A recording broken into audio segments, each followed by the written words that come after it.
Assalamualaikum warahmatullahi wabarakatuh.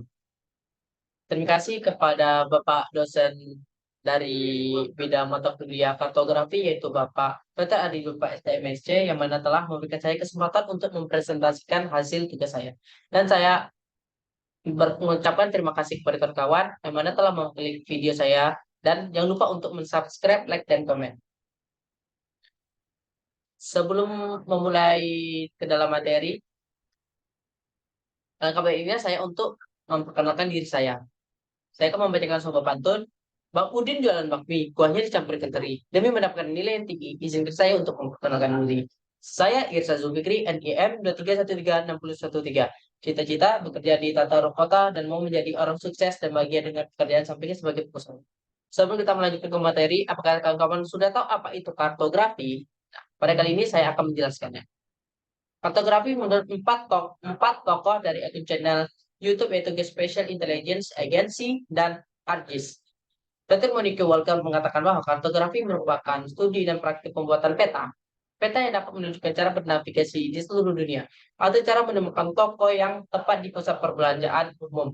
Karena peta adalah presentasi visual dan tempat. Seorang kartografer harus menjadi ilmuwan sekaligus lima. Kedua, penggabungan gagasan tentang di mana benda-benda itu berada dan mengapa benda-benda itu ada di sana, serta komponen spesial dengan seni.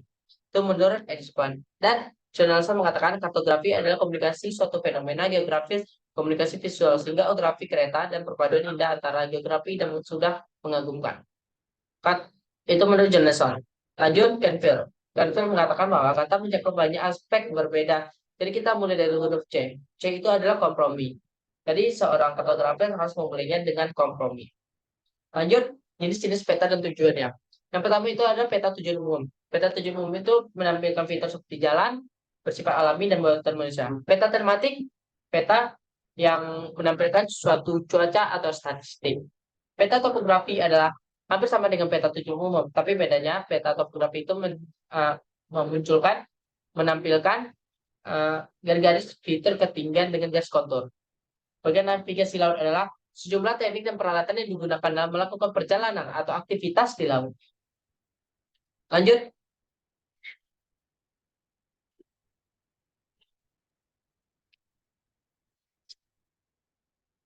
Nah, peta tujuan umum. Peta tujuan umum ini yang saya jelaskan tadi, dia menampilkan dari segi fisik maupun buatan manusia. Peta tujuan umum itu terbagi menjadi dua, sebenarnya masih banyak. Yang saya jelaskan adalah yang menjadi dua itu adalah peta topografi dan peta korografi. Nah, apa itu peta korografi? Ada jenis peta yang menggambarkan seluruh atau sebagian permukaan bumi yang bersifatnya umum dan biasanya berskala sedang. Nanti kalau topografi kita jelaskan di berikutnya. Nah, lanjut ke peta tematik. Peta tematik ini seperti ini. Dan menampilkan fitur-fitur untuk menghitung data. Misalnya dalam contoh ini adalah sebuah kelurahan di tepian kota Jogja yang menampilkan irigasi air. Nah, di mana merah ini adalah irigasi airnya tidak lancar, yang jadi lancar, yang kuning ini sedang-sedang. Seperti itu. Lanjut. Nah, peta topografi. Peta topografi adalah peta yang paling unik menurut saya karena peta topografi ini memiliki garis-garis kontur yang menggambarkan suatu ketinggian di daratan. Semakin rapat garis konturnya, semakin tinggi daratan tersebut. Lanjut, bagian navigasi laut adalah bagian peta yang digunakan oleh nakoda atau pelaut di dalam kapal mereka untuk di mana arah derajat kemana mereka harus mengarah. Nah, alatnya itu seperti pensil, jangkar, dan penggaris. Nah, bagian navigasi laut ini seperti ini contohnya, kan. Bagian garis. Lanjut, peta kadaster. Peta kadaster ini ditemukan oleh Presiden George Washington asal Virginia, Amerika Serikat. Nah, apa itu peta kadaster? Peta kadaster itu memiliki skala antara 1,100 sampai 1:5000. Apa manfaatnya? Itu untuk menghitung itu untuk meneliti suatu penelitian, analisis, dan juga untuk mengetahui keadaan sosial budaya dan ekonomi pada suatu daerah. Lanjut. Peta itu juga digunakan di dalam badan intelijen Amerika seperti National Geospatial Intelligence Agency yang menghitung menghitung atau memata-matai suatu tempat. Nah, dari Departemen Pertahanan Amerika Serikat yang misi utamanya untuk mengumpulkan, menganalisis, dan mendistribusikan intelijen geospasial. Lanjut.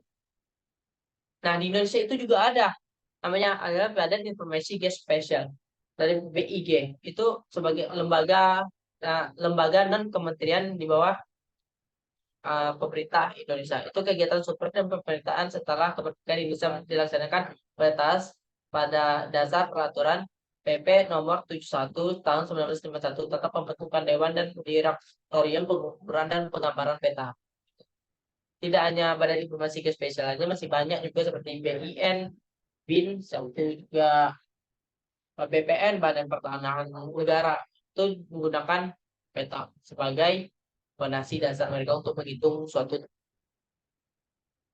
Oke, mungkin itu saja yang bisa saya sampaikan karena terburu oleh waktu, dan saya Irsan Zulfikri memohon maaf kepada kawan dan Bapak saya meminta maaf kepada Bapak dosen dan kawan, mana ada yang masih belum paham bisa menekan tombol komen dan silakan bertanya pada bagian laman komen tersebut. Dan saya Irsan Zulfikri pamit undur diri.